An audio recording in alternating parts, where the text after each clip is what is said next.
Greetings, everyone. This is Payment Loan as your host, your friend, your coach. Today, I have another good guest for you. My new friend, Edith, based in London, originally from Hungary. We connected a couple of weeks ago through our common friend, Stephen Gillen. And we had a good chat, what was it, 2 weeks ago? And as soon as I heard her story, I said, listen, I have to be on the podcast. A little bit about her. She worked for a long time as in the petroleum engineering uh, industry. As a result of that, she worked around the world. And then now her business is all about helping people with PTSD, mental issues, feeling stuck, divorce, whatever's taking them off track, and she can help them with that. And she used to suffer herself a lot from panic attacks in her 20s and 30s. And to counter that, she became a Reiki master to help herself, wanted to find tools to manage her panic attacks. And that's when she became a Reiki master and built a business around that, a business all about healing trauma. And she also wrote two books, two number one international bestseller, and two other ones a contributor. And yeah, I'm excited to unpack all of that with her today. So, Edith, welcome to the show. Thank you. Thank you for having me. Hello, everybody.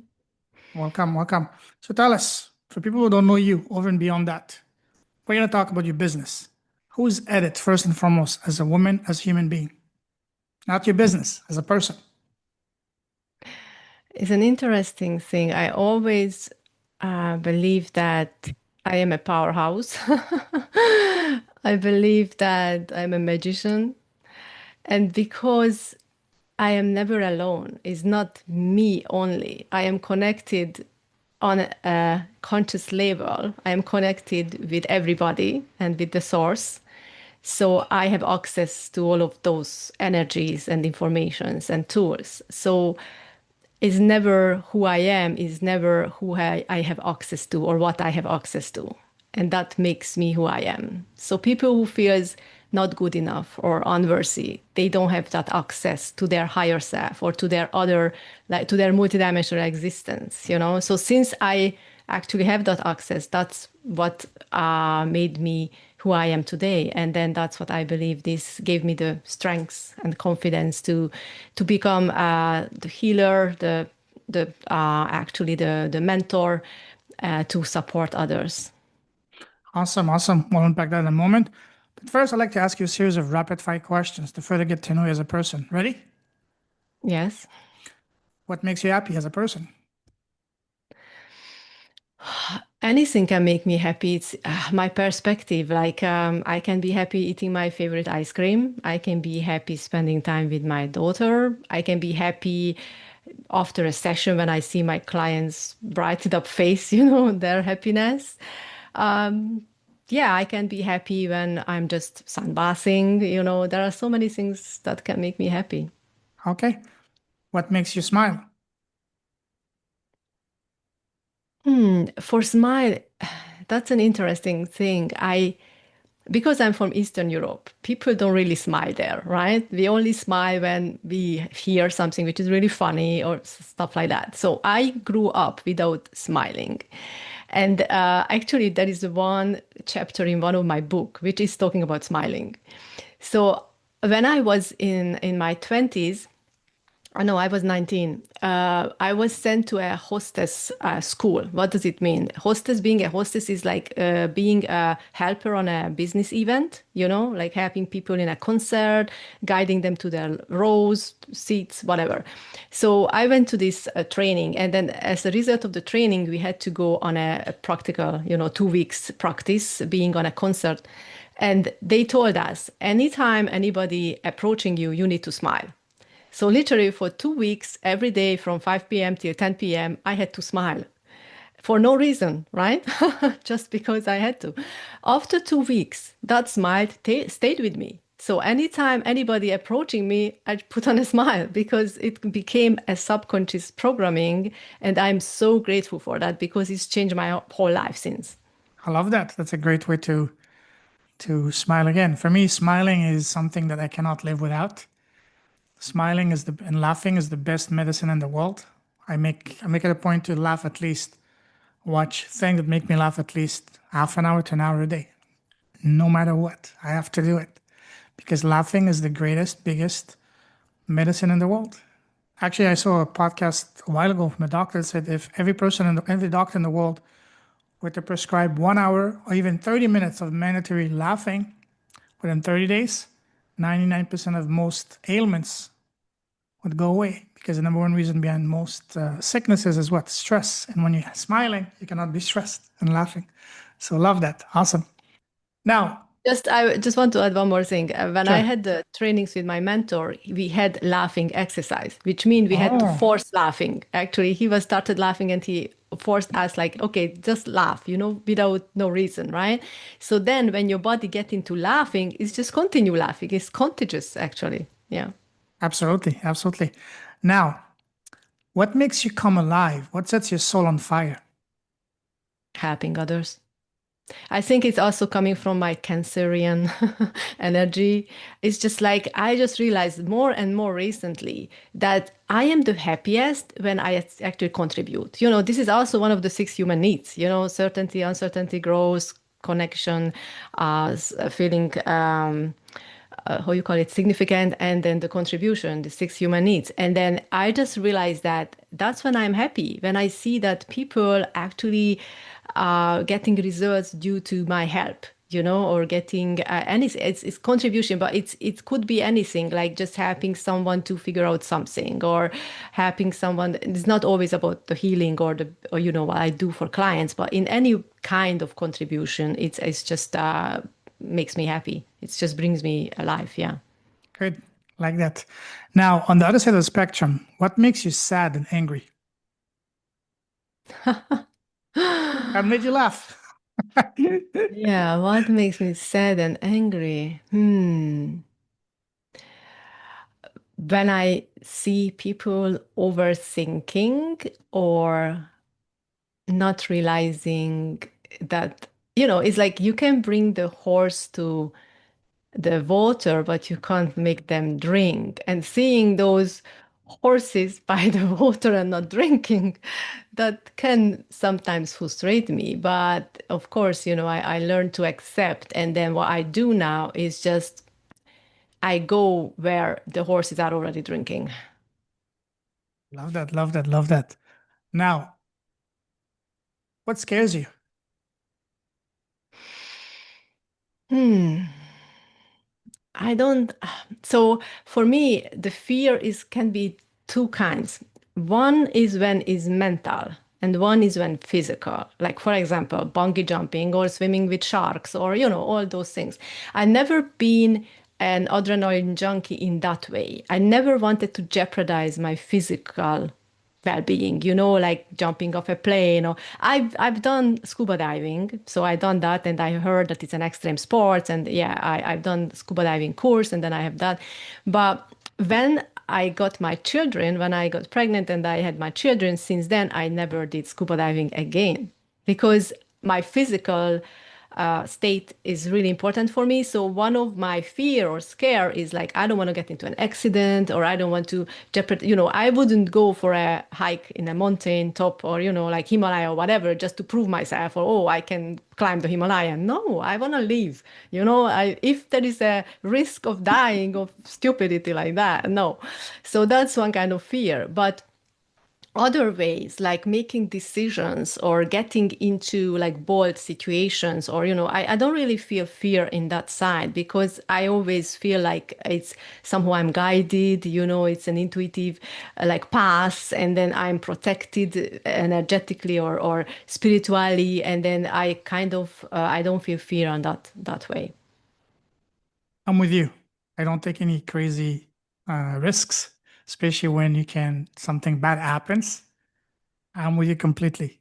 But when taking risks for business or things that are not gonna result in you dying, that's something I can be really good at because I like doing that. So just like you. Cool. Now, what would you say is your personal superpower? Hmm. I think it's being delusional. In So a it's good like way. Yeah, it's since I was a child, I always had very vivid dreams. So it's till Oh, today. So every night when I go to sleep, it feels like I am in a getting into like a Indiana Jones movie or like an wow. another adventure. So I'm something somewhere else and then painting rainbows and I don't know what else I'm doing, climbing mountains, whatever I don't do at this life. Actually, I do it there and then kicking ass and whatever. So basically at night I am having these dreams and then I love going to sleep because of that, because it's always fun. And then because of that, I have a very vivid visions. So visualizing, stepping into those other layers of our existence is very easy for me. And then because of that, I can call in also information from that. I believe we have like this multidimensional existence, our soul has a multidimensional existence, and going into those other layers and then getting solutions from there as well, and knowing how to use the information in higher dimensions and how to connect with other dimensional beings and stuff. So that I believe that that's one of my superpower. And the other is just like I don't give up. It's like I never give up. So if someone tells me to do something, it's like I'm doing it until it's not done, or I'm doing it until I don't find a solution. Like I even see it with my kids, like when they don't find something, or when they think about like, oh, they can't do something. I always prove them wrong and tell them, you go miles to get there because you're gonna actually get it or find it, or and then they see, and then I was like, you see, you did, we did it like together now. But it's like it's also in my life in any situations, it's like I'm going until I'm not getting it done the way how I want it to be done. So it's like the not giving up. So being relentless. Yeah, I guess so. Yeah. I like that. So you mentioned vivid dreams. So vivid dreams, do you have them at the start of your sleep, in the middle, or usually toward the end, just before waking up? I think it's more like in the I believe it's more at the end, like when we go to sleep, like it's the deep sleep comes first, like Hmm. you go into the sleep and then you go into deep sleep for a couple of hours. I think it's from 3 till 3 a.m. till 7 a.m. or something like that. Yeah, because I've also been having those vivid dreams for as long as I can remember. Every day before waking up, I have those dreams. Sometimes I don't remember them, but sometimes, most times, yeah, I remember them. And there's some dreams that you will never forget. Mm. Yeah. Anyways, now, what is one thing that you used to value that you don't value anymore? Hmm. It's like I used to measure people through qualification, Mm, because it came from my upbringing, like, oh, you mean someone who you has a diploma, or, you are someone if you had the studies and whatever. I grew up like that I heard these things, when I was growing up, like, where do you want to go study next? Or where do you, and then my mom was a teacher. She had 3 diplomas, so and then my father on the other side, he had 0 diplomas. So it was like, but he was proud of her because he had dyslexia, so he couldn't study well. So anyway, so I grew up like that. And then I realized that this is not about that. You can become whoever you want to become through experiences, through different courses, and even just being you. You can produce amazing things, or you can bring amazing things into people's lives. So, no, I actually don't care about it when I meet people, like what they studied or what they haven't studied. It's just like what energy they bring, how they communicate, how they actually react to things, how they treat people, it's more important for me. And then how they handle the things they need to handle. absolutely. That's interesting. What was the turning point for you to make that switch? Was it a specific event or was that something progressive? Hmm. I think it was progressive more. Like it was always like a bit more and more and more. Like as I was experiencing, like meeting with more people, meeting with more kinds of people. I wasn't living anymore in my bubble or in my box, I was getting out of my box and meeting more people and seeing the different way how they operate. Then that's how it came into my Hmm. mind. Yeah. Love that. Now, on the other side of the spectrum, what is one thing that you did not value before, but now you're valuing more and more? Hmm. Other people. Ah, okay. Because when I was an engineer, I was working with numbers. I was working behind the screen. I I just thought that for me important only my best friends and my family. That's it. But then when I opened my healing business and then I started to work with more people and then I had to collaborate and then in community, building community and all of these things. And then the manifestation and law of attraction came into my life. I realized that whatever we wish for or whatever we desire is always coming through people. And then whatever your needs has even the need of contribution is through people. So now I value people more than anything else. And then before it wasn't that. It was more like I have the little circle, and then I was just connected with those people. But no, it's like yeah, it came also from surrendering. Like when you surrender to the divine, when you step into that energy of the source, you realize you are one with everybody. So you are equal with everybody, and then you actually are together in this, right? So it's that's how I felt. Beautiful. Love that. Let's move on. You enjoy traveling, don't you? I what? You enjoy traveling. Yes.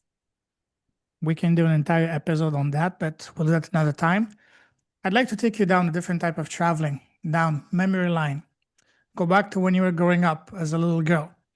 When we're kids, people around us, family, friends, relatives, neighbors, teachers always ask us, hey, Edith, what do you want to become when you grow up?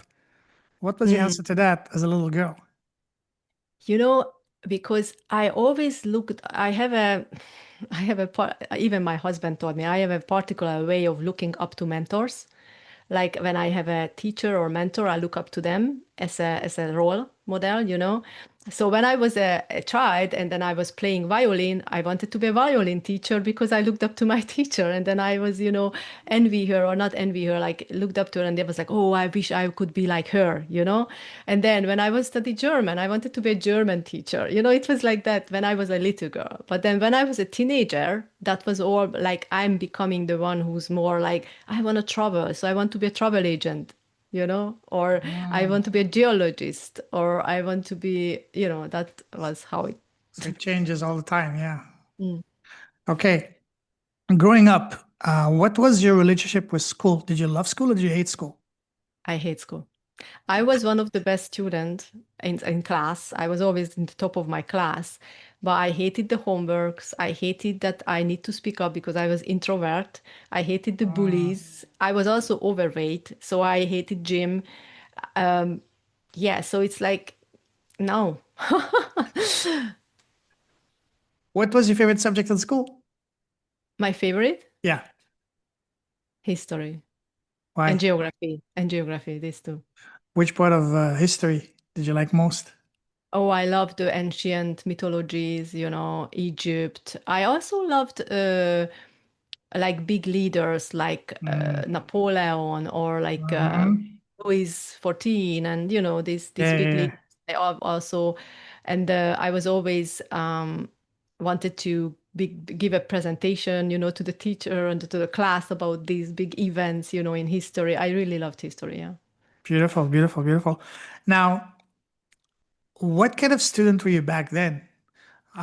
Imagine we're in the same class, same grade 10, 11. Were you the shy one, the introvert, the quiet one? Were you the superstar, the athlete?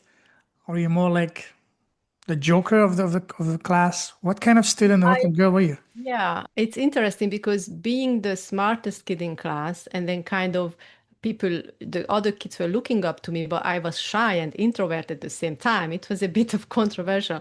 And then I also like I remember the thing that when I was off school for 6 weeks because I broke my ankle and in a gym class. I broke my ankle. They took me to the doctors, my teachers. So then I didn't go to school for 6 weeks, although they said that after a week I'm gonna have a walking, that thing on my feet. Like I can go to school, but I'm gonna wear that big stuff on my feet, which is keeping my ankle together. I don't know how to say it in English. That massive white Oh stuff. yeah, the cast. Something like, yeah, the cut. So they said that after 1 week, I am allowed to go to school with that thing for another 5 weeks. But because the year before I was bullied after a bicycle accident when I had a monocle under my eye, I decided I'm not going to school with that thing because then they're going to call me something. They're going to bully me for that. So I said to my mom and to the school, I'm going to stay home for 6 weeks. And then because they knew I'm a good student, so they just brought me whatever they studied in class, my classmates. Wow.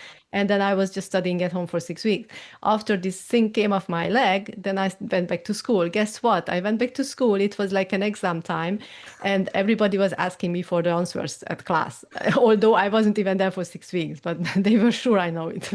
Wow. So were you popular in school among other students? Um, I was kind of because of my knowledge, but not because how I looked or how I behaved. I mean, I was still kind of like a strong person, but with Hmm. boundaries, Yeah. Like I wasn't strong, extrovert strong. I was Yeah. introvert strong. Hmm. Probably I had just that look. Yeah. Now, were you popular with the boys in school? Not at this age, because of I was overweight, I told you and stuff. So Oh, like couple of years later, when I was in like 15, 16, I lost all my weight again. I became slimmer because of, I grew, and then because of the hormones, whatever happened at 16, I was just like dropped all these extra weights, and then I was skinny and then more sporty. And then that's, yeah, when I started to go partying with my brother, yeah, that's when I was more popular. Yeah. so when you started to lose the weight, did you go from not liking sports to all of a sudden enjoying sports? Yeah, exactly, exactly. I was running with the fastest ones. I was doing all kinds of crazy things in the gym class. Yeah. That's good. That's awesome. What was your very first job and the first time you got paid? Do you remember how much you got paid? I was 14 and I visited my grandma and my cousins in a other side of the country. And then they volunteered, or they applied to work in a bar, which was the bar of a village party. There was like a village party. It was a small village, and then there was a bar. And then they supposed to serve the beer or drinks or whatever. And then they said to me like, "Oh, you are here now, so you can help us out." So I was actually just in the line to give the drinks to the people when I was 14, and that's when I got my first pocket money kind of payment for work. Do you remember how much it was? I have no clue. It was probably very low, but it was just fun for the first time in my life to do something like that. Do you remember what you did with that first paycheck? It's not it was just cash. It was cash in hand. So, Yeah. with the first money you earned, do you remember what you did? Did you spend it on yourself? Did you treat yourself to a bakery or give it to mom or No, I am sure I kept it for myself. Well, I think probably I bought something useful. Like I was Mm, about to learn knitting, so probably maybe I bought some I see. yarns or something. Yeah. Awesome, cool. Now, let's move forward from the time you left school to now. How would you describe your path? Would you say it was pretty much straightforward, smooth sailing? Once you're into one lane, you were set for life, or more like turns and twists, like a roller coaster?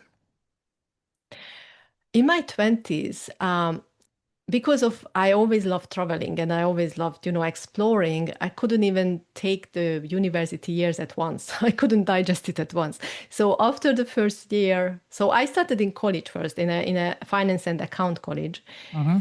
because I wanted to be an economist in the oil industry. And then when I got into the finance and account school, I realized that this is not for me. I'm not gonna learn all of this, memorize all of these financial statements and stuff, what they want me to do. So after 6 months, I failed, I fall out. And then that was the time when I went to, to the hostess school for a while. So then I actually decided that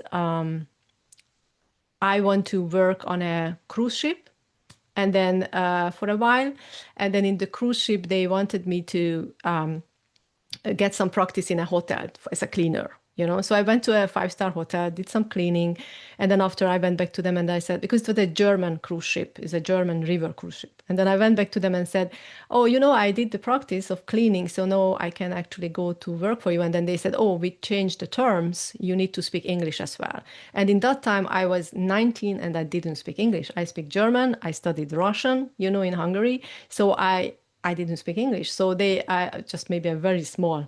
And then I decided that, okay, I told you I never give up. So actually I applied to be an au pair in UK. So within a couple of months, I was in UK being an au pair and studying English. And while I was here, I also applied for the university in Hungary for petroleum engineering. So while I was here, they actually accepted me. So when I got home, I went straight to that school first. And then after the first year, I already knew what I was doing wrong at the college. So I leveraged that experience. And then I was studying like crazy for my math exam.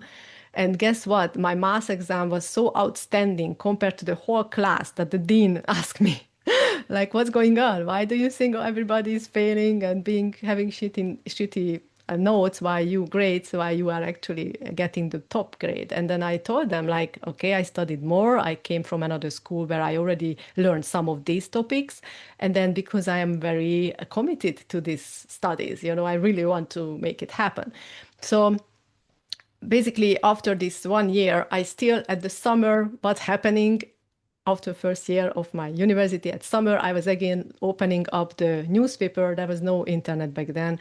I was opening the newspaper about jobs abroad because I'm crazy about traveling. And then I found a cruise ship where I actually can be a waitress in the Caribbean. I'm a Hungarian person living in Hungary. Like, of course, I want to go to the Caribbean.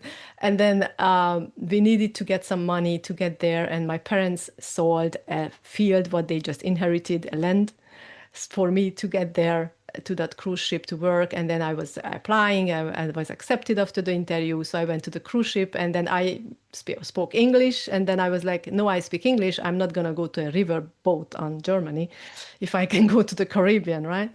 So I went there. I've been there a couple of months. Then I came back home. I also, because I came back too early to start my next year, I still went to be an au pair to the Netherlands for a couple of months. I studied some Dutch there.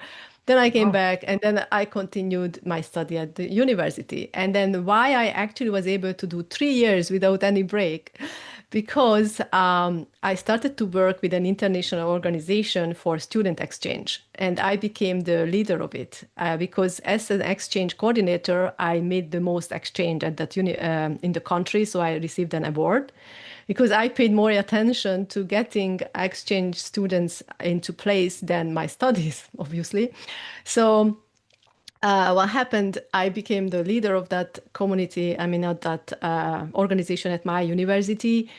And I was always involved with international travelers, with students, exchange students. So I felt like I'm traveling even though I wasn't. I was still going in Europe some places with them, like if they were coming from other countries, we went to Prague or whatever. So it was like always buzzing, with international connections. And then I really enjoyed that. And also the dean realized my effort, so they paid my last year at school, like they paid all my scholarship and stuff. So it was really great. Yeah, and then I went to internship because of these exchange opportunities. I also had the best internship for myself. I went to Ukraine for 8 weeks. Then I went to Mexico for 8 weeks. So it came from there. So I just never could stop traveling. And then in Mexico, it was really interesting because I supposed to stay there in a period of time when I had still an exam to pass to continue my studies. And then I gave up that exam and then I gave up studying the next year just to make sure I fulfill the Mexican time. So I wrote to the dean and then I asked for a year off. So then I went back later from Mexico and on time. And then I had a year off to basically come back to study. So I don't really... I like to go against the status quo. I don't really care about like terms and conditions on the way, how like other people would freak out. Like, oh, I want to do this on a specific time frame, or I want to do this as others do. Or, I'm not like that. I'm always following my desires, my wantings, my who I want to feel or like that. So it doesn't, so my studies were already like this.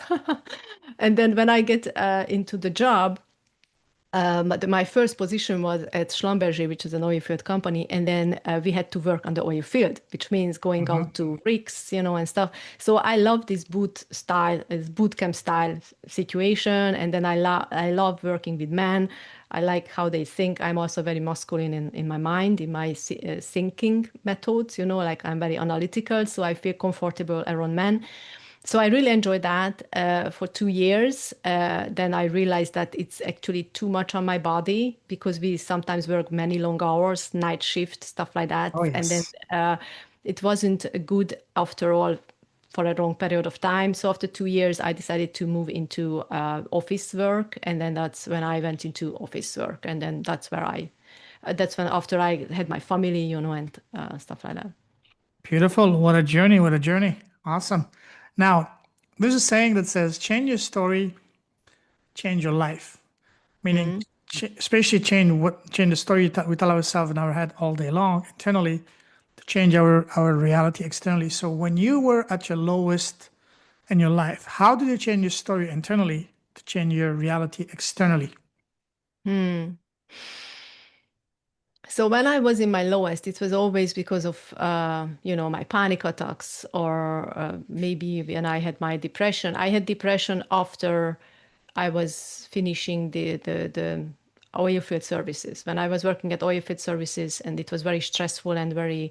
Then I had a couple of weeks of depression, and then how I reframed it is basically I always look at the bright side of everything, like it's like the counting your blessings, or it's like looking at the bright side, like, okay, this happened to me, this terrible thing, but then what is the best out of it? Like how I can get the best out of this thing, or why is it happened to me? Like nowadays I'm always knowing that actually sometimes when something is not happening what I want to happen is because it's more like a redirection, or it's like a protection. It's not because it's you failed, or it's not because you done something wrong, but it's more likely like you are not there yet, you are not ready yet, or you are not good enough for that thing, and you need to acknowledge that you are not meant to do everything, or you're not meant to experience everything what you are not capable of, or you're not ready for something. So it's like what our visions has to be aligned also with our capability. And then yes, we have a vision for a reason, and we're gonna get there, but when is the question. People are trying to push that when so often into shorter time frames, or into certain time frames, but sometimes it takes longer time because of your own decisions, because of your Mm-hmm. well-being, because of your choices. And yes, we make choices, and then that can delay certain desires to happen in your life, and then it's okay, because if they happen earlier, they have an outcome which is maybe not that favorable for you. So sometimes you can wish for something, you get it, and then you realize like, this is really what I wanted, maybe not. So you can also get your wishes and then change your mind, or just to a new condition, or because maybe were not 100% sure how this will turn out. So I think the whole life is about adjusting, and then acknowledging, like, in that situation what's the best for you, and how you can see the outcome of it. So it's just, when I was in my worst, it was always why I am doing what I'm doing, or how can I get out of it, what causing this. So it's like, first it was mitigation, because that's what I knew only. But then when I learned that I can do more than mitigate, then of course I started to apply that, and I was very excited about that. So Awesome, awesome, awesome. Now let's move forward. Tell us about your business. What's your business, and how are you making the world a better place through the impact you're having to your business? Hmm. So I'm a trauma healing specialist, which means I help people with to release traumatic experiences.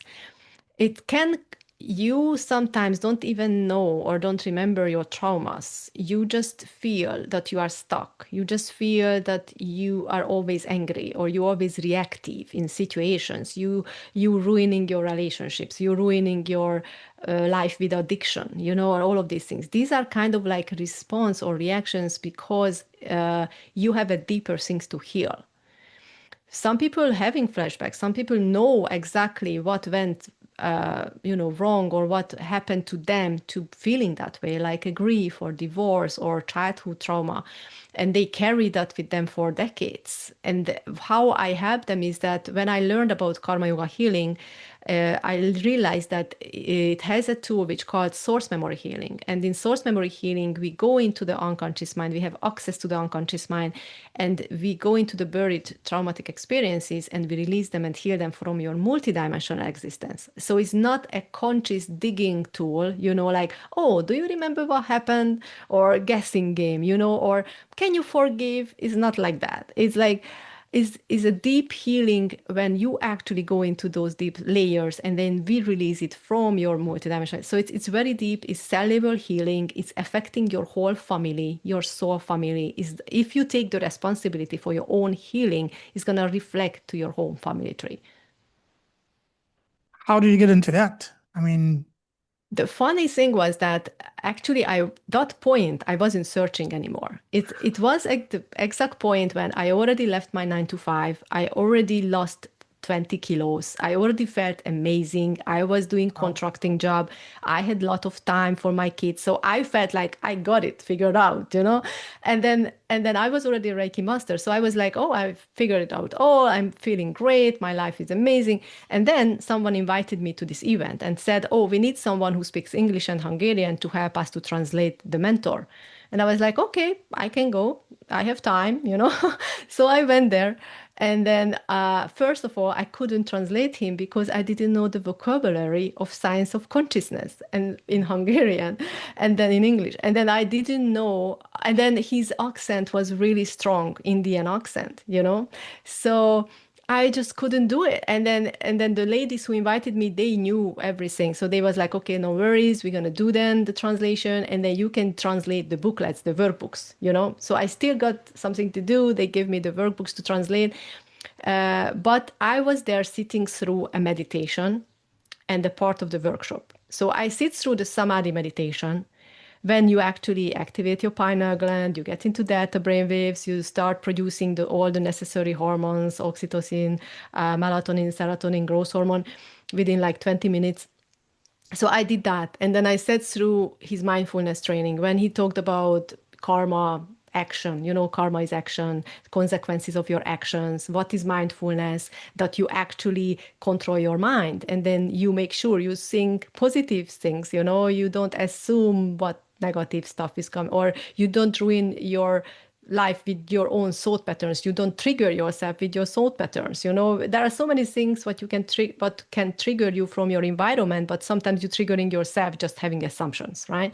So then how you actually control your emotions, and through that controlling your actions. So I was so resonated with this thing. I really was excited to learn about it more. So I also was invited to go to help him to translate a special one-on-one healing session with a client. So I was there 2 hours back and forth translating, between the client and the mentor, the whole healing process. So it was amazing experience to see that.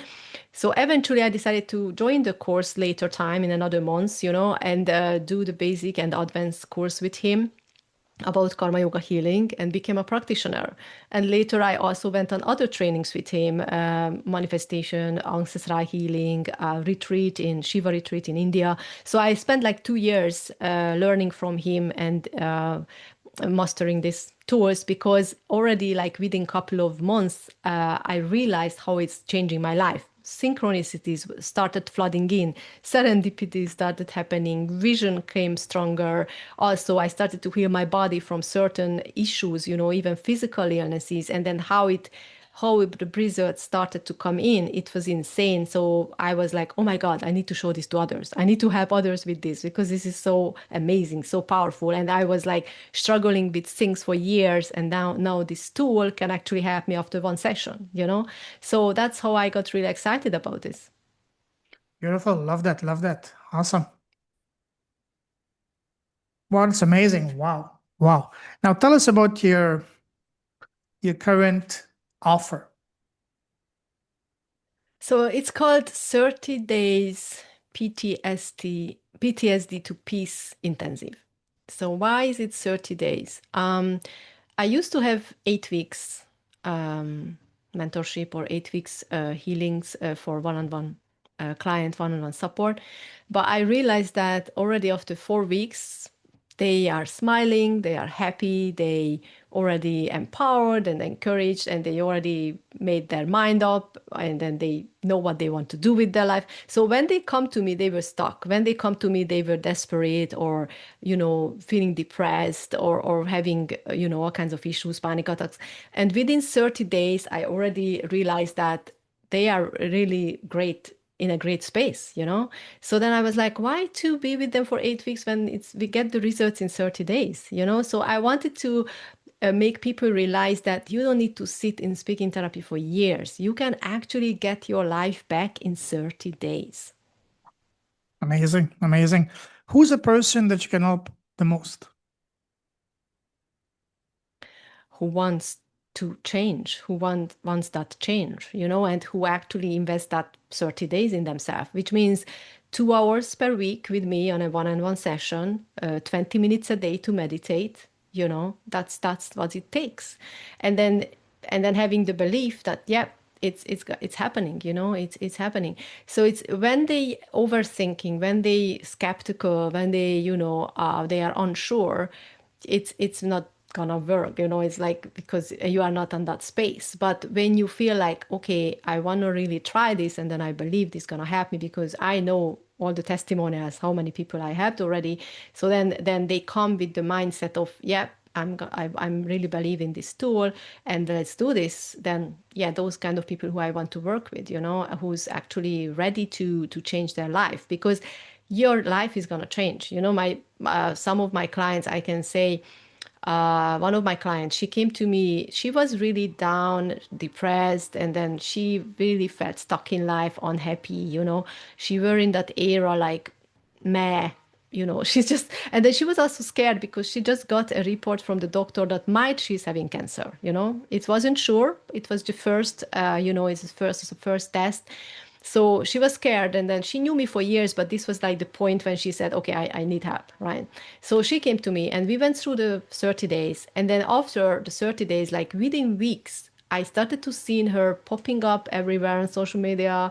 She's launched her new podcast. She started to write books. Within a year, she published children books, novels, and then also doing like a journal, workbook journal for people to help with their mental issues. She went 180. It was like insane to see her, how confident and empowered she become after shredding all of those old beliefs or old pain in her system. I had another client, she went through a lot. She went through divorce, betrayal, not just a normal divorce, painful divorce. And then also she relocated to a brand new place due to that. And she also lost her mom within a couple of months. So when I started to work with her, she also had panic attacks. So after we worked, we did the 30 days with her, and she already felt amazing. So she said she wants to continue working with me on a VIP package. So we still did another couple of months. But what happened is that now after a year, she's already find the love of her life. She find a new family to be happy, and she's moving in, and then she just great. She's just feeling great about her life. How it's always about your perspective. It's always about how you react. Are you Mhm. able to respond to things, or you react to things? What is your perspective about the situation? Do you feel as a victim, or you feel as someone who's growing through it? It's very important. And sometimes why you have certain perspectives and why you react in a certain way, because you have unresolved traumatic experiences. Makes sense. Wow. And you even answered my next question, which was to share a couple of examples of remarkable success from your clients. You already did that. So awesome. Awesome. What has been the biggest challenge for you in your business so far? It's interesting. When you want to achieve success, is you can do it many ways, right? You Mm. can have a faceless brand. You can put yourself front cover, like that you are your brand. You can work with communities. You can work one-on-one. is making the right choice. Like, when is the time to move from which part to which part? You know what I'm saying? I always believe that nothing is constant, everything is changing all the time. And having the uh, strengths, or having the awareness that when do you need to pivot, or when do you need to shift or change. I have some clients, for years, who's were in my community for many years, and then they not just went through my 30 days incubator, but they also did my karma yoga healing facilitator training, because I also teach how to do this healing, and then I also created other courses and trainings. So these clients are with me for many years now, and then they were in it with many programs, and I was first created also like a community, like let's see how that works, when I also not just provide all of this tool but a community. And then I realized that is not everybody wants a community. Someone likes to stay in the back, so then they prefer more like having an app where they can just open up on their phone and then start doing the practices. There is so many way people out there know how to consume things, like they have their own way to consume things, and it's like pleasing everybody is difficult, right? So to having like, okay, who likes being in a community and feeling safe in a community, who likes the app and being like treated one-on-one, is like figuring out what is the best way to serve all of these kind of people, like providing. And then who I want to serve. Do I want to be in a community and serve people in a community, or I want to serve one-on-one? It's this Hmm. is like the decision about this. And then again, going back to the horse, because I it's like you can bring the horse to the water, but can you make them drink? So having the right community as well is important, like knowing that they're gonna drink that water, and making decisions about that.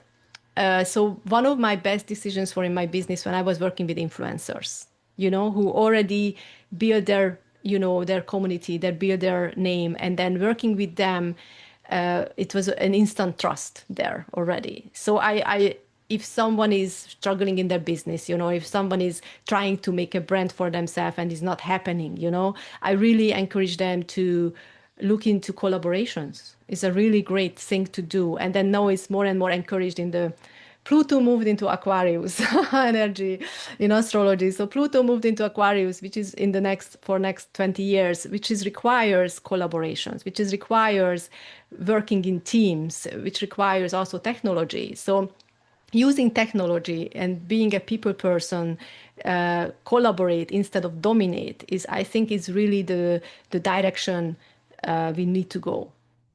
I agree. I agree. Wow. Amazing. Now, if you had a magic wand,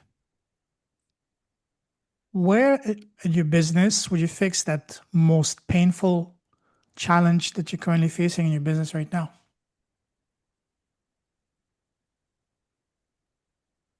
Hmm. Which part of my business you asking? So, if you had a magic wand and you could fix one current major pain point you're facing in your business, which one would it be? Hmm. I don't uh, I don't think that way. It's like I don't know. It's always changing and unfolding, is moving. It's I can't pick like one point, and then not even that. It's like Mhm. everything is connected. So I can't really pick one thing, or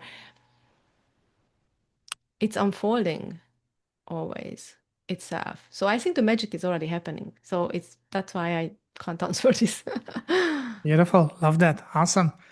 Now, let's wrap things up. And to finish, I'd like to ask you another series of rapid fire questions, but this time on advices. Ready? Okay. What's the best piece of advice you received so far? Do not compare yourself to others. I like that. Not just yourself. Do not compare others to others. Yes, I like that. What's the worst piece of advice that you received so far? Hmm. That It's so interesting. I was on a mentorship call. I don't know if I should say the name of the person. I'm not going to say his name. So he's a very famous person. So I was on a mentorship call with him many years ago. I would say 2, 3 years ago. And then he told me to change my name because he was picking on my name like, oh, Edit B Kiss. He didn't like it for branding, you know? And I was furious first, and I was like, what the heck? Because he changed his name, you know? His original name was different. Now he's running with another name. So I was furious, and he gave me other advices as well, which was okay. But this name thing was stick with me. And then later, a couple of years, fast forward, couple of years, I just had another mentorship meeting with him a couple of weeks ago, and then it was again about branding as well. And then he was making kind of fun of my name, but on a positive way. I don't think he remembered me for 3 years ago that he was actually mocking my name. And now he actually used it on a positive way. I didn't even told him like what his idea was many years ago, but now he was like coming up with some brand names with my name and then Mhm. with another person's name in the call.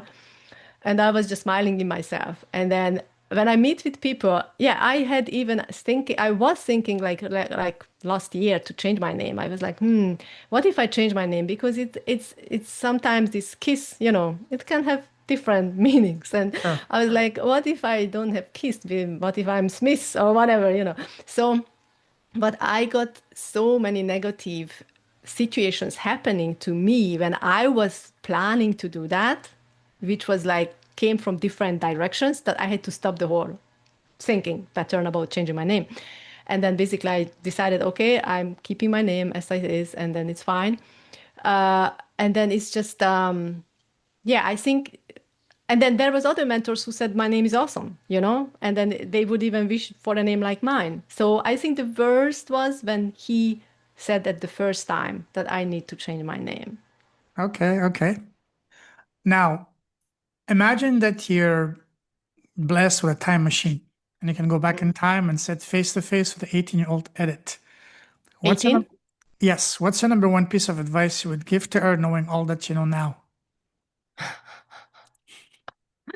What I'm giving now to my son. Okay. Mm. I've done, you know, things back then in my 20s, which I'm not proud of, which includes a lot of partying, drinking, stuff like that. And now, as a karma yoga healer, I know how ruining those things can be, you know, like to your body, to your mentality, and then also to whatever you create, you know, like your mind is, you making lots of mistakes when you are under alcohol, right? You making different decisions when you are under alcohol. So I would I would be happy if I would have, yeah, I wouldn't drink. Yeah, I think the alcohol is a big issue in our world. And I'm not drinking since 2017, anything. And I wasn't a big drinker. I was just like, you know, drank in parties, you know, back then. And then when I was like a mother, you know, and having children, I just had maybe a wine once a week or something like that, or maybe a beer in the summer day or whatever. So very rarely. But still, I had some, you know. And there was a time in 2017 when I was using Reiki healings on me heavily. I wasn't a karma yoga practitioner yet. I was a Reiki master and I was doing Reiki science on me. And the research was that after 6 months, I got a programming, like an energetic different, I don't know what happened to me, but energetically reprogrammed my subconscious and I stopped eating and drinking certain things overnight. So literally, I woke up and then I knew I can't drink any more alcohol and I can't eat any more processed sugar, white flour, and dairy products. And as a result, I dropped the 20 kilos in 10 Wow. months. But it's because these things had to gone, you know, from my system. And I believe it's because I raised my vibration so high with that energies that the frequency of those food and those drinks were not aligned with my frequency. And that's why it was like rejecting it, you know, my whole body. So yeah, that's why I believe that alcohol is an issue. And I would suggest myself when I'm 18 not to drink it. Beautiful. I love that. I agree with that. I also stopped drinking in Christmas last year, and after that, I've never felt better. So, Mm, and now when I see people drinking, it kind of repulses me, you know? mm. But anyways, yeah, awesome. Now, I know you don't have a podcast now, but imagine that you had a very successful podcast and today you're interviewing the most important person in the world, and that is yourself. So you're interviewing yourself. What's the first thing you want to ask yourself? Why are you here? And what's your answer? Because I want to change lives. How do you think you're doing so far? I'm on the way. Okay, cool, cool. The last question I ask, that's my favorite question to ask all my guests, and that is, what's the smallest thing you've done in your life that has had the biggest, deepest, most profound, positive impact in both your life and business? For example, for me, it's been starting my podcast, which completely transformed my life and even saved my life beyond words. What about you? What is the smallest thing? What is the one thing you've done? The one Okay, decision not you the smallest, not the because no, I no, heard the like one decision that you've taken mm, that has the, for example, for me, as I said, it was starting my podcast 6 years ago. mm. So what about you? The one thing that completely, Yeah, I joined an influencer in 2021 as a leader in his community. His name is Master Shriakashana. So I joined his community, become his one of his leaders, and I worked in his community. And that was a very amazing experience. It gave me the platform to practice as a teacher, as a mentor. It gave me the platform to practice leadership, other tools, you know. It also gave me access to a community. So it was an amazing experience and eye-opening experience and just amazing start of my career. Yeah. beautiful, love that. If someone wants to connect with you, what's the best way to do so? My website is editbeekis.com. So if they go to my website, there is a button they can actually book a call with me, or they can send a WhatsApp to me from my Connect page. They can also see my testimonials there. They can also listen to my podcast there. So it's, I think, the best to start from my website, editbeekis.com. Okay, cool, awesome. I'll share that, all of that. Listen to it. That was a beautiful conversation. I salute you. You truly do with the heart. Keep shining your light. Keep blessing the world, your presence, your impact, and your smile. Don't forget that. And talk to you very soon. Take care. God bless. And have a beautiful rest of your day. Take care. Thank you. Thank Bye you. bye.